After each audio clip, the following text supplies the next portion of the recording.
AWS stage. My name is Michael McKenzie. I'm the GM of Industrial IoT here at AWS.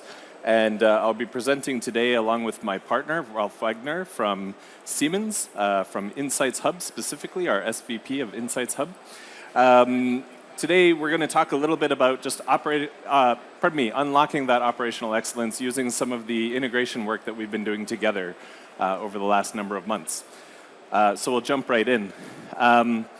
I think it's important to note, the challenges, and when we work backwards at AWS, we really do this from customer problems that we see. And we're quite lucky that we sit at the nexus of multiple industries, multiple customers, all trying to solve very similar problems. And so we see common problems across all of our different customer base, in terms of how do I make sure that things are going to scale? How do I make sure that I have an appropriate data model that will work across all of the connected things that I'm bringing forward? Data access and integration can be a really big roadblock right on day one when we have these big digitization efforts and we think we're going to move forward with digitization projects. But data and integration is actually a very difficult problem to solve sometimes, even though it's a well-known problem and very fixable.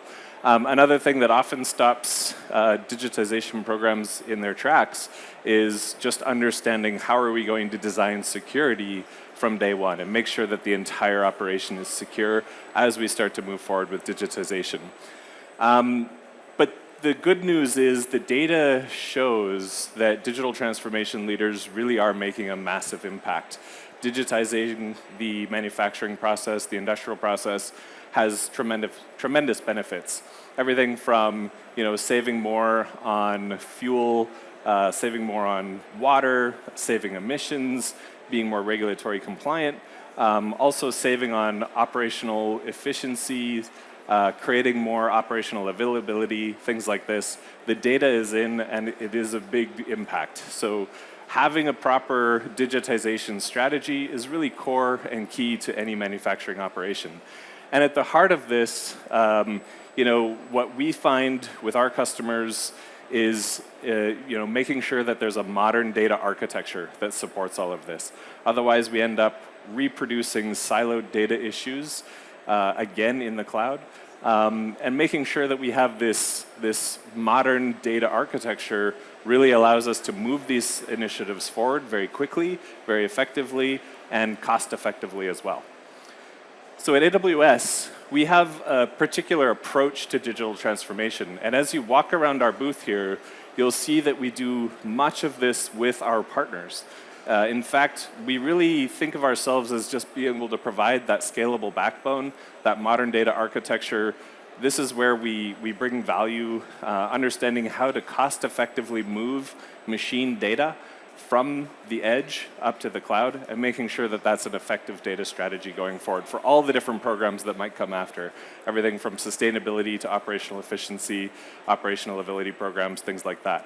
So we work with this very broad network of partners, and we make sure that we have, at any given time, partners who are able to help us with execution and delivering extensible applications, as well as having partners who are part of that broader network doing more niche things. AWS, for example, we're not in the position to necessarily produce clean-in-place dairy optimization, but we have plenty of partners who are great at this.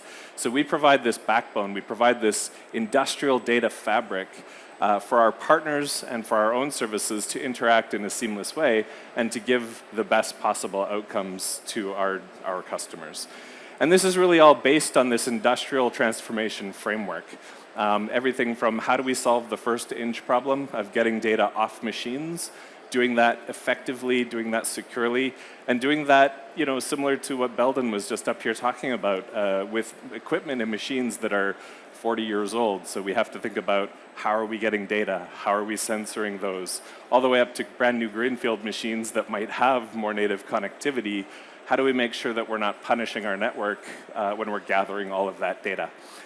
And really thinking, thoughts up front in these digital transformation strategies about how that data is going to be accessed later, how it will be stored, what types of data do we need to keep in the cloud versus what types of data can be used just locally in the edge for quick decision making, computer vision, things like that. We need to think about model training in the cloud, but we might need to think about local inference execution in the edge, where the decision needs to happen, potentially in a partially disconnected state at different times. So we think about all of those factors, from data acquisition to how we're storing in the edge, how we're using the edge to our advantage, and then how we're storing that data up in the cloud using that modern data architecture. And really, that modern data strategy is where we get that scale, we get that robustness.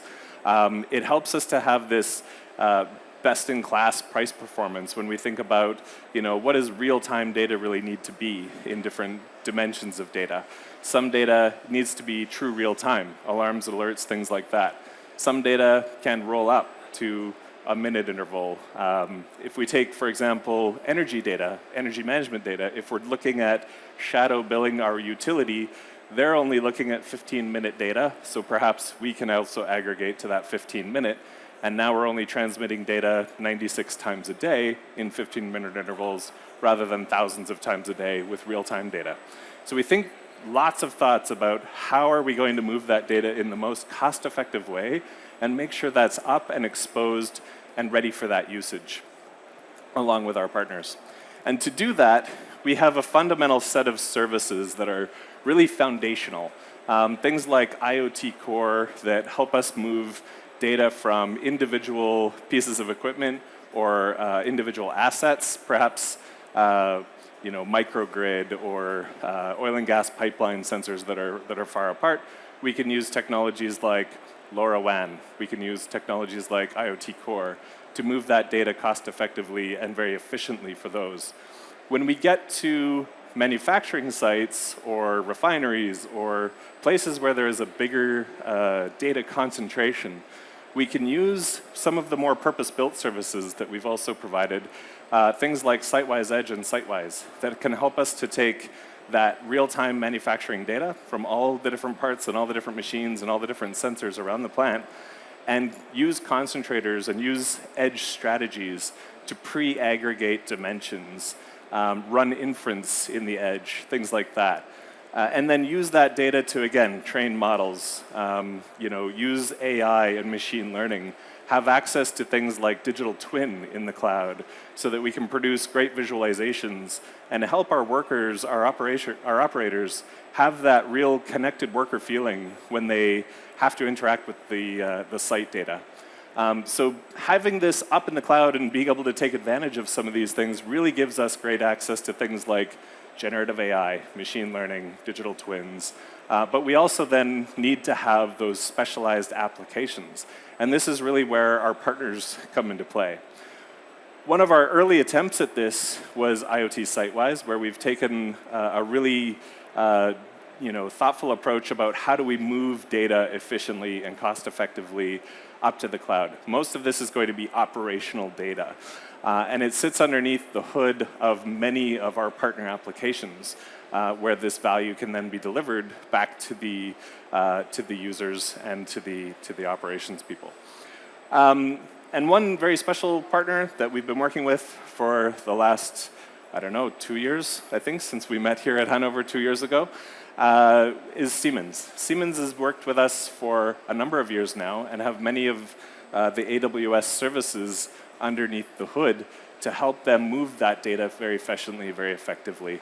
But they're bringing the power of Siemens and the industrial know-how, the world-class automation leader that they are, bringing that expertise and all of that gear to the automation world, and then working with us to provide that scale and that application framework in the cloud. So I'd like to welcome my partner in today, Ralph Wagner, up on the stage to talk a little bit about what we've done together in Siemens and Insights Hub. Welcome, Ralph. Thanks a lot, Mike. Thanks for having me. You bet. Yes, actually, we work since many years together, Siemens with AWS, and many of you might know that Insights Hub is powered by AWS, and we're using more than 60 services at this point already in order to bring to the customers, to you, the end-to-end integrated SaaS, software as a service offering for industrial IoT. So to make this collaboration a little bit more tangible, I want to share with you one of the use cases which we just recently actually cracked the nut in order to give additional value with data contextualization to our customers. So just imagine you're an automotive manufacturer. You get a call from one of your suppliers, paint suppliers, that, oh, the yellow paint we sent to you 6 weeks ago actually had a quality issue we just found out. And you said, okay, thank you for the information, but the paint is already used, all the yellow cars are already out there, at least at the dealers, if not at the customers. So then the paint supplier says, yes, but you only have the quality issue if you have used the paint while painting out of a certain temperature and humidity range. If you have been within the band, no quality issue. And you said, okay, how can I actually figure that out as a manufacturer? So thankfully, if you're an Insight Hub customer, you collect data not only from your IoT devices and the assets and the machines, but also from your MES, manufacturing execution, and SCADA systems, and you have that data available in the integrated data lake of Insight Hub. So now with the new data contextualization, which we built together with our friends from AWS, you actually are in a position to reason over that data in real time. So you can ask the question to your data, give me all the cars which are yellow, the yellow paint coming from this supplier, the batch was sent of color 6 weeks ago, and my production when it was used was actually out of that temperature range and out of that humidity range. And then it's not 150 cars which you have shipped, you need to call back, but it's only 2. Because in most of the cases you have used that in the relevant temperature and humidity range.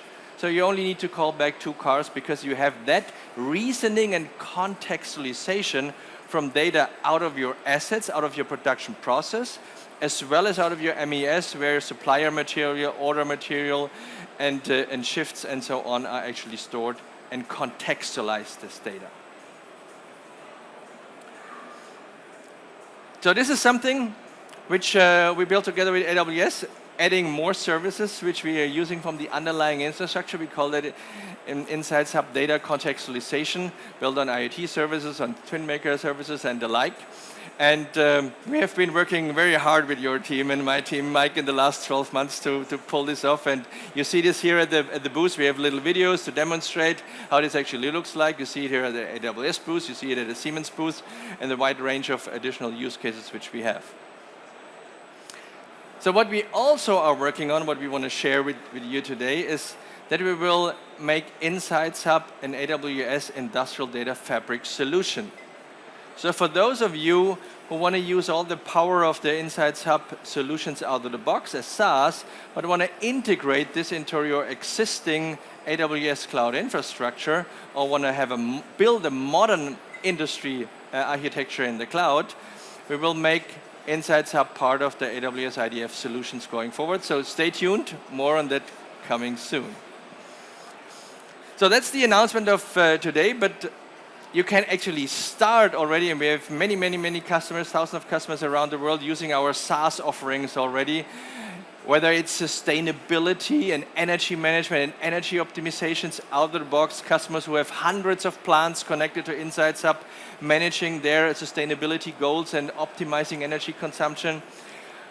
Our bread and butter is certainly production operations efficiency, increasing your OEE, your quality, your availability, your performance, lowering the cost, where we have a complete suite of SaaS applications running on Insights Hub, powered by AWS available.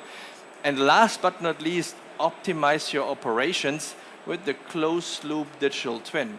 So if you have a digital simulation twin in plant simulation, for example, from Siemens, where you have built your manufacturing lines in a digital world, you now can feed the real IoT operational data into the digital twin and can work with real data in the simulation. You can do, for example, a production replay. You see in your simulation what has actually happened yesterday afternoon. There was an issue, and then you can do a what-if analysis in the virtual world, fix the problem, simulate it, it's gone, and come back to the real world and implement it on your shop floor. So these are packages which we are also bringing closely together to the market with our joint sales forces. And with that, Mike, thanks a lot for the great collaboration in the last months and years, I have to say, between bringing together the great and high-end and leading capabilities of the cloud hyperscaler technology of AWS with Siemens domain know-how and industrial software expertise. That's really a 1 + 1 = 3 kind of combination. Absolutely, Yes. yeah. Thank you very much. Thank It's been you, great. Excellent. So thank you. And if you look around our booth, you will see the Insights Hub booth right across from our big demo. You'll see lots of our partners that are participating in this IDF framework. I really encourage you to go talk to them, ask them questions, understand this IDF and how they're integrated. And Siemens is one of our great partners who's involved in that. So thank you so much. There's also a Siemens booth that in Hall 9. 9, yeah, exactly. Yes, so fantastic. If you haven't been over there, you're in for a treat. So have a look at that. Thank you very much. Thank you. Enjoy the rest of the day. Thank you.